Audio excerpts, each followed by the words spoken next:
sempre la mamma. Oggi, ieri, 50 o 100 anni fa. Perché ancora prima di avere quella figlia o figlio tra le braccia, la sente e lo sente suo.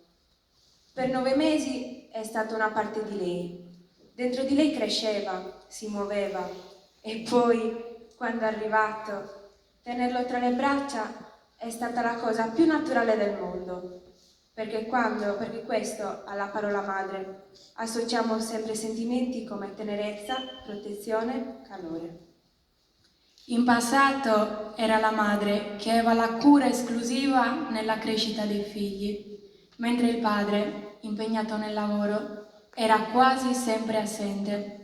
Nonostante questo, era lui che dettava leggi sui figli e anche la moglie doveva obbedire. Questa era la famiglia che racconta Sata nel romanzo, caratterizzata dall'obbedienza a principi dettati dal capofamiglia.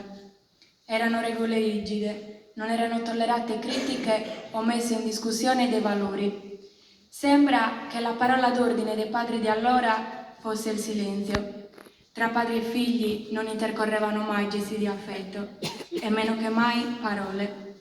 Se il figlio si ribellava o metteva in discussione la figura paterna, potevano esserci scontri, anche violenti, con l'abbandono della famiglia da parte del figlio.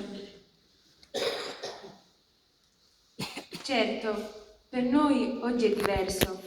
Sicuramente noi cerchiamo di costruire con loro un rapporto che è più o meno esclusivo con uno dei due. Può essere alimentato da discussioni e polemiche, ma sicuramente trova spazio anche il dialogo, il confronto.